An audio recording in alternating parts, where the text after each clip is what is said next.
الرحمن الرحیم الحمدللہ رات نماز تراویح میں ہم نے سورۃ الرعد کا بقیہ حصہ، سورہ ابراہیم، سورۃ الحجر اور سورۃ النحل کا 2/3 حصہ تلاوت اور سماعت کرنے کا شرف حاصل کیا۔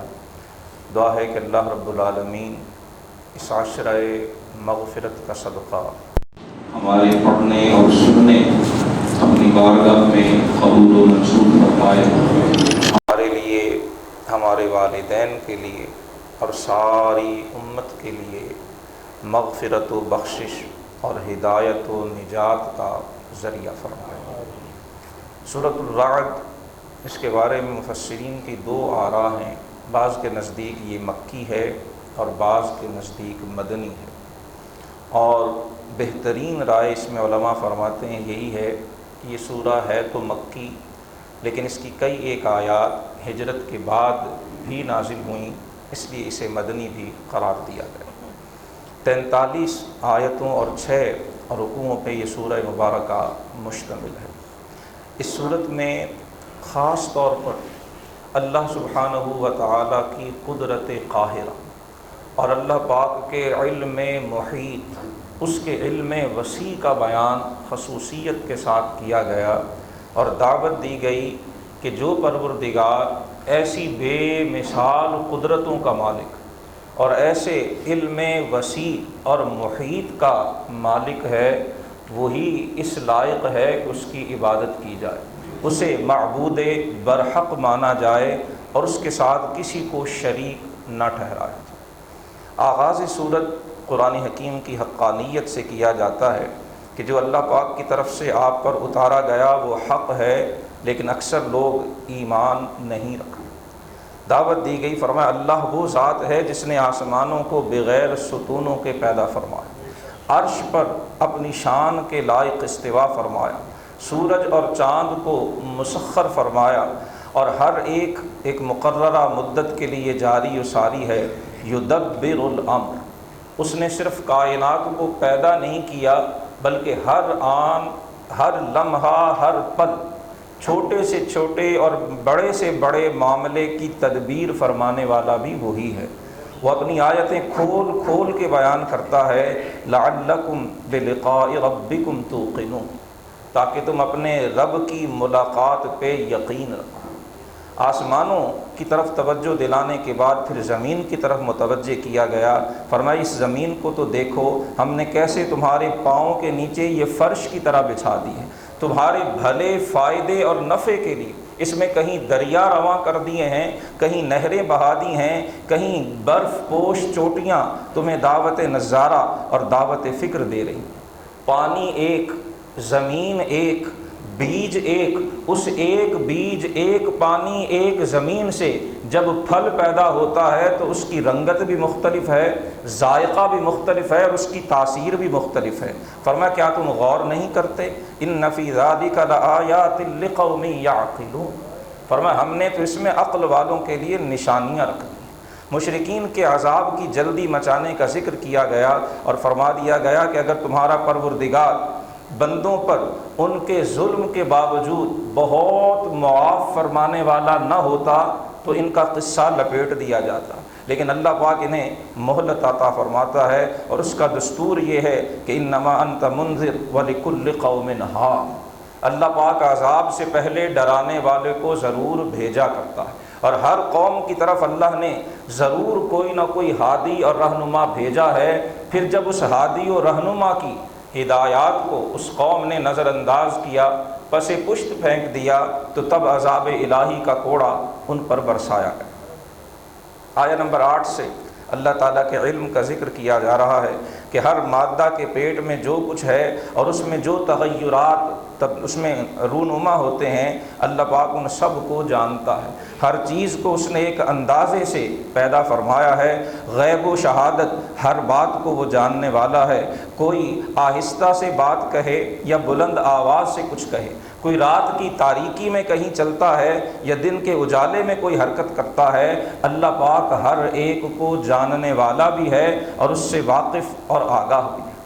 آیا نمبر 11 میں ایک بڑا اہم اصول ارشاد فرما دیا گیا کہ اللہ تعالیٰ کسی بھی قوم کی حالت میں اس وقت تک تبدیلی نہیں پیدا فرماتا جب تک وہ خود اپنے اندر تبدیلی پیدا نہ کرنا چاہے۔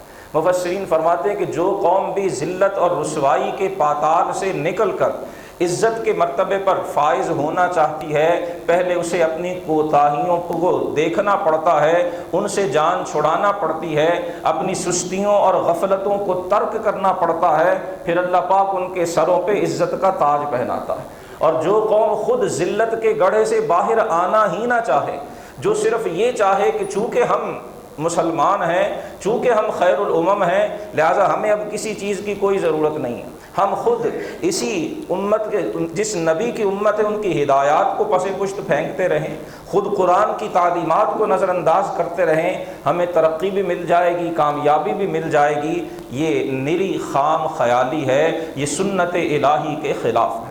سنت الہی یہ ہے کہ جب کوئی قوم اللہ کی دی ہوئی ہدایات کو کوئی ایک فرد یا ایک خاص طبقہ نہیں، پوری قوم من حیث القوم جب تک اللہ کے احکام کو اپنا رہنما نہیں بناتی ہے، خود ذلت کے گڑھے سے باہر نکلنا نہیں چاہتی ہے، اللہ کی رحمت بھی ان کی تائید نہیں کیا کرتی۔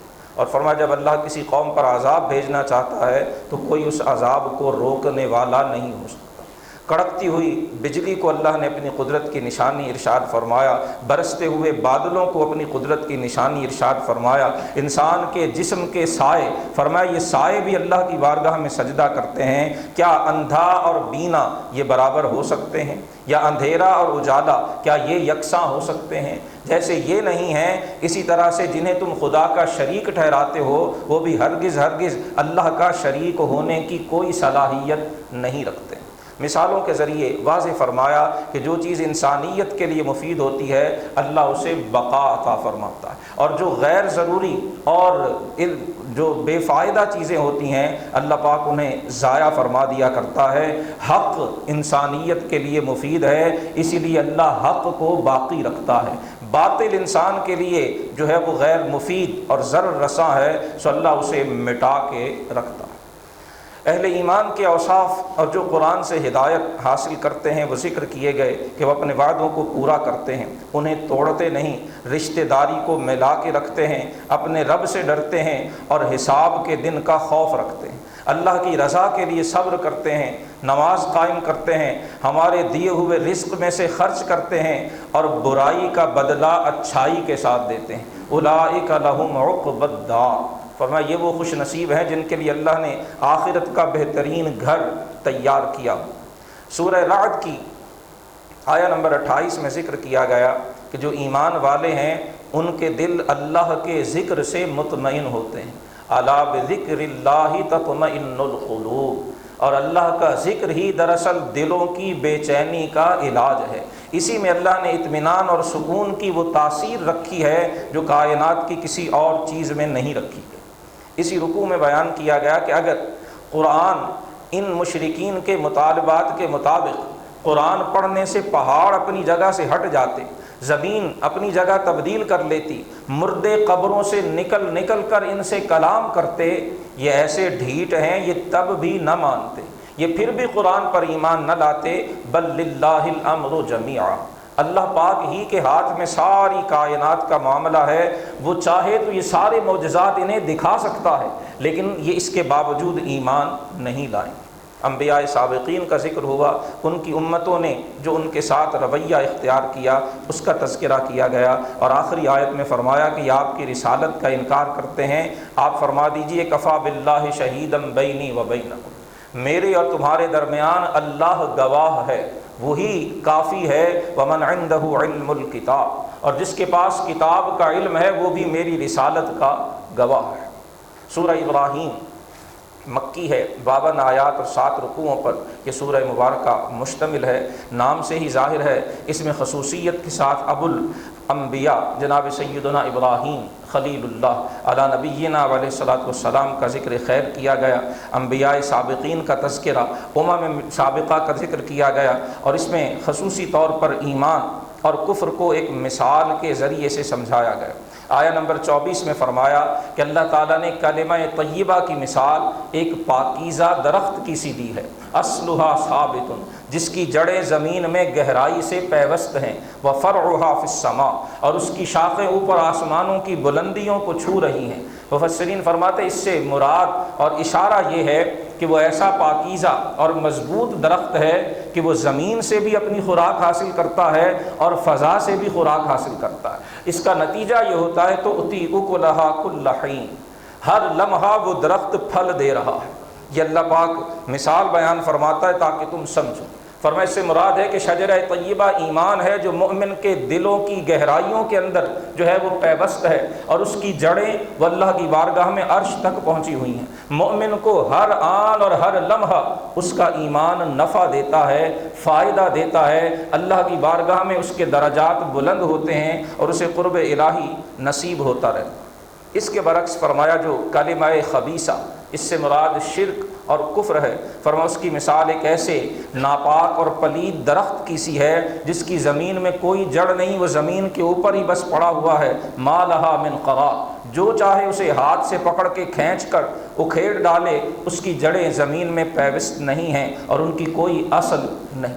فرمایا اللہ پاک ایمان والوں کو دنیا میں بھی قول ثابت پر ثابت قدم رکھتا ہے اور آخرت میں بھی رکھتا ہے۔ آخری رکوع میں مشرکین مکہ کو متوجہ کیا گیا کہ تم اولاد ابراہیم ہونے کے قائل ہو، میرے پیارے ابراہیم وہ تو میری وحدانیت کے قائل تھے، انہوں نے یہ کعبہ اس لیے تو نہیں بسایا تھا کہ تم اس میں بت لا کے رکھ دو، انہوں نے تو اس کعبے کو میری عبادت کے لیے تعمیر کیا تھا، اپنی اولاد کو اس کے گرد لا کے بسایا تھا، اور تم نے اسی کعبے کو آج بت خانہ بنا رکھا۔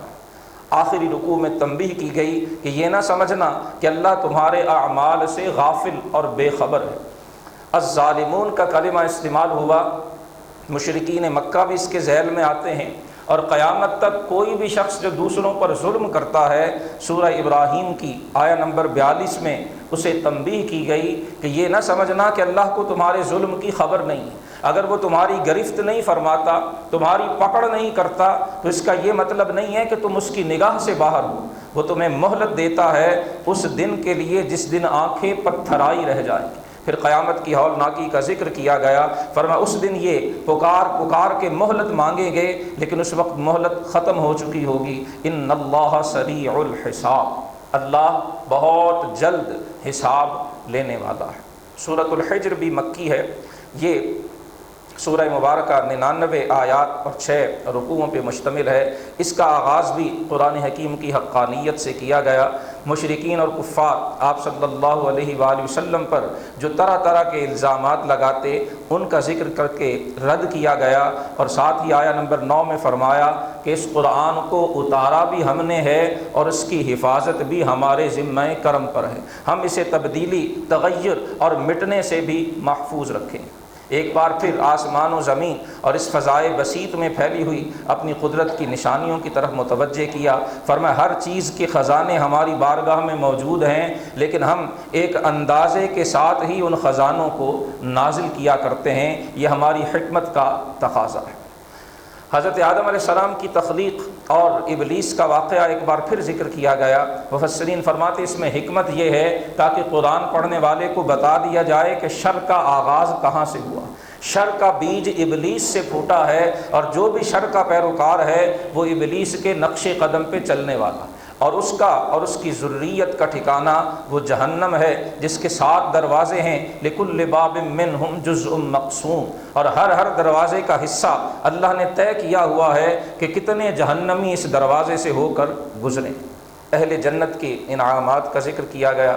جناب ابراہیم علیہ السلام کا واقعہ ایک بار پھر یہاں پر اجمالاً ذکر ہوا کہ کیسے بڑھاپے میں آ کر اللہ کے فرشتوں نے آپ کو اولاد کی بشارت دی، آپ نے حیرت کا اظہار کیا تو فرشتے کہنے لگے کہ اے ابراہیم علیہ السلام فلا تکن من القانطین، آپ مایوس نہ ہوں، آیا نمبر 56، بڑی ہی امید افزا، اور جو کسی بھی مصیبت، پریشانی، دکھ اور تکلیف میں مبتلا ہو، اس کا وہ دکھ، وہ مرض، وہ پریشانی بھلے کائنات والوں کے لیے لا علاج ہو، لیکن یہ آیت اس کی ڈھارس بندھاتی ہے۔ جناب ابراہیم نے فرمایا وَمَن يَقْنَطُ مِن رَحْمَةِ رَبِّهِ إِلَّا الضَّالُّونَ، فرمایا میرے رب کے بھیجے ہوئے فرشتوں اب رب کی رحمت سے تو گمراہ ہی نا امید ہوا کرتے ہیں، میں ہرگز اپنے رب کی رحمت سے نا امید نہیں۔ قوم لوط پر آنے والے عذابوں کا تذکرہ کیا گیا، اہل حجر کا ذکر کیا گیا، اور ایک بار پھر اس سورہ مبارکہ میں اللہ تعالیٰ نے اپنے حبیب کو یہ حکم دیا کہ آپ فاصفح الصفح الجمیل، مشرکین کی ایذا رسانیوں سے ابھی درگزر فرمائیے۔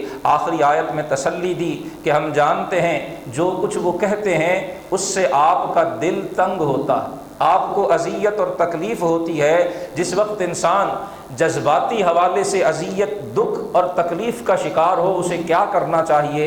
سورہ حجر کی آخری آیہ مبارکہ میں اس کا علاج بتایا گیا۔ فرمایا فسبح بحمد ربک، اے محبوب جب مشرکوں کی ایذائیں اور ان کی باتیں آپ کے دل کو جو ہے وہ حرج اور تکلیف پہنچائیں، آپ اپنے رب کی حمد کے ساتھ تسبیح بیان کیا کہ وَقُم مِّنَ السَّاجِدِينَ، اپنے رب کی بارگاہ میں سجدہ کیا کیجئے، اس سے آپ کے دل کو تسلی نصیب ہوگی۔ وَاعْبُدْ رَبَّكَ حَتَّى يَأْتِيَكَ الْيَقِينُ، اور وقت اخیر تک اپنے رب کی عبادت پر استقامت کے ساتھ ثابت قدم رہی۔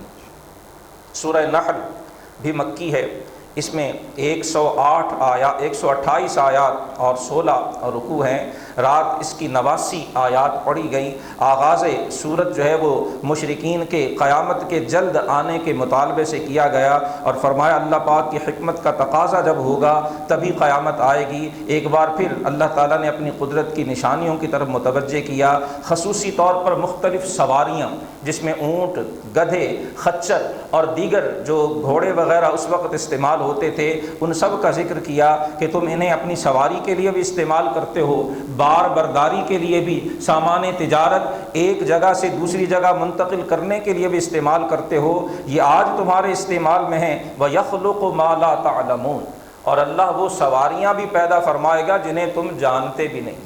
آسمانوں سے بادلوں کے برسائے جانے کا، طرح طرح کے پھلوں، پھولوں اور اناج اور غذاؤں کے پیدا کرنے کا ذکر ایک بار پھر کیا گیا۔ سمندروں میں کشتیوں کے جاری رہنے اور سفر کرنے کا ذکر اس سورہ مبارکہ میں پھر کیا گیا، اور آیا نمبر 18 میں یہی ارشاد جو سورہ ابراہیم میں بھی فرمایا گیا یہاں پھر دہرایا گیا، وَإِن تَعُدُّوا نِعْمَةَ اللَّهِ لَا تُحْصُوهَا، فرمایا اگر تم اللہ کی نعمتوں کو گننا چاہو تو گن بھی نہیں سکتے۔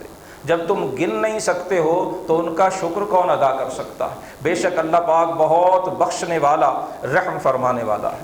مشرکین کی جو غلط رسوم و رواج اور عقائد و اعمال تھے ان کی تردید کی گئی، اور اس میں سے ایک اہم بری رسم جس کا ذکر خصوصیت کے ساتھ سورہ نحل میں کیا گیا، اور اس کے عرض کرنے کا ایک مقصد یہ بھی ہے کہ آج بدقسمتی سے مسلمان ہونے کے باوجود یہ بری اور قبیح رسم مسلمانوں میں بھی اسی طرح آج بھی توانا ہے جیسے یہ مشرکین میں تھی۔ قرآن نے ان کے حوالے سے بھی اس کا رد کیا، اسے برا قرار دیا، تو اہل ایمان کو قرآن حکیم پڑھنے اور سننے والوں کو سوچنا چاہیے کہ کیا ہمیں زیبا ہے کہ ہم آج بھی اس بری رسم میں مبتلا رہیں۔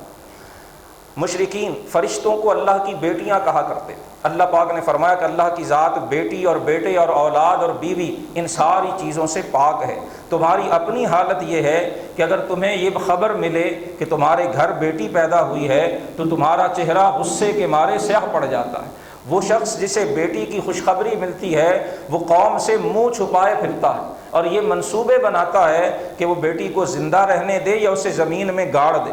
الا ساء ما یحکمون، فرمایا یہ کتنا برا فیصلہ ہے جو وہ کرتے ہیں۔ بیٹیوں سے نفرت اور ان کی پیدائش پر اپنے لیے ذلت محسوس کرنا، عار اور شرمندگی محسوس کرنا، یہ تو مشرکین مکہ کا طریقہ تھا، یہ تو عرب کے جاہلوں کا شیوا تھا۔ اللہ سبحانہ و تعالی نے اپنے محبوب صلی اللہ علیہ وسلم کو 4 شہزادیاں عطا فرما کے اور حضور نے ان کی شہزادیوں کی طرح پرورش فرما کے اپنے سینے سے لگا کے بتا دیا کہ بیٹیوں کی شان ہمارے دین کے اندر کیا ہے۔ اس کے باوجود بھی کوئی مسلمان مرد یا عورت آج بھی اگر کسی پر بیٹیاں ہونے کی وجہ سے انگلی اٹھاتا ہے تو اسے اپنے اس قبیح کردار پہ غور کرنا چاہیے کہ یہ تو مشرکین کا شیوا تھا، اہل ایمان کا طریقہ تو نہیں۔ اسی سورہ مبارکہ میں اللہ پاک نے چوپایوں کا ذکر خصوصیت کے ساتھ کیا، فرمایا ہم ان چوپایوں کے پیٹ سے، ان کے خون اور گوبر کے درمیان سے تمہارے پینے کے لیے خالص دودھ پیدا کرتے ہیں، کیا تم اس میں غور نہیں کرتے ہو؟ اسی طرح سے شہد کا ذکر یہاں پر کیا گیا، اس سورہ نحل کے 9ویں رکوع کے اندر اللہ پاک نے آیا نمبر 68 میں فرمایا کہ یہ تمہارے رب نے شہد کی مکھی کی طرف وحی کی۔ نحل عربی میں شہد کی مکھی کو کہتے ہیں، آیا نمبر 68 میں اس کا نام آیا، اسی مناسبت سے سورت کو سورۃ النحل کہا جاتا ہے۔ فرمایا کہ یہ طرح طرح کے کڑوے کسیلے پھلوں اور پھولوں کا رس چوستی ہے، پھر ہماری قدرت ہے جو اس کڑوے کسیلے رس کو شہد کی صورت عطا فرما دیتی ہے۔ اس کی رنگتیں بھی مختلف ہیں، مختلف الوانہ فیہ شفاء للناس، اور اس میں ہم نے لوگوں کے لیے شفا رکھی ہے۔ فرمایا اس میں اس سارے شہد کے بننے کے عمل میں لآیۃ لقوم یتفکرون، تفکر و تدبر کرنے والوں کے لیے ضرور نشانیاں ہیں۔ مختلف نعمتیں جو اللہ پاک نے خصوصاً نزول قرآن کے دور کے انسان کو عطا کی ہوئی تھیں، ان کا تذکرہ کیا گیا۔ آیا نمبر 79 میں متوجہ فرمایا کیا کبھی آسمان پہ اڑتے ہوئے پرندوں کو دیکھا ہے؟ ان پرندوں کو فضائے آسمانی میں کون سی طاقت روک کے رکھتی ہے؟ ما یمسکہن الا اللہ، فرمایا اللہ ہی ہے جو ان پرندوں کو فضائے آسمانی میں روکے ہوئے ہے، بے شک اس میں ایمان والوں کے لیے نشانیاں ہیں۔ فرمایا اللہ نے تمہاری رہائش کے لیے تمہیں گھر عطا فرمائے، تم جو اونٹ ہیں، جو تمہارے چوپائے ہیں، جو تمہارے بیل وغیرہ ہیں اور اونٹ ہیں، ان کی کھالوں سے بھی اپنے خیمے بناتے ہو، ان خیموں کو اپنے ساتھ تم لاد کے جہاں جی چاہے لے جاتے ہو، ان کی کھال سے، ان کے بالوں سے اور ان کی مختلف اشیاء سے تم اپنے لیے سامان بھی بناتے ہو، انہیں اپنے استعمال میں بھی لاتے ہو، کیا اللہ کی نعمتوں میں غور نہیں کرتے؟ یعرفون نعمت اللہ ثم ینکرونها واکثرهم الکافرون، فرمایا اللہ کی نعمتوں کو پہچانتے ہیں پھر انکار کرتے ہیں، اور ان کی اکثریت انکار کرنے والی۔ آیا نمبر 89 میں فرمایا کہ جب قیامت کا دن ہوگا ہم ہر امت سے ایک گواہ لے کر آئیں گے، وجئنا بک شہیدا علی ہؤلاء، اور اے محبوب ہم آپ کو ان سب پر گواہ بنا کر لائیں گے۔ ہم نے آپ کو یہ کتاب عطا فرمائی جو ہر چیز کا بیان ہے، ہدایت، رحمت اور مسلمانوں کے لیے بشارت اور خوشخبری۔ دعا ہے کہ اللہ پاک ہمیں اس کتاب ہدایت پر ایمان رکھنے کی، اس کی تعلیمات کو اپنانے کی اور عملی زندگی کا حصہ بنانے کی توفیق عطا فرمائے۔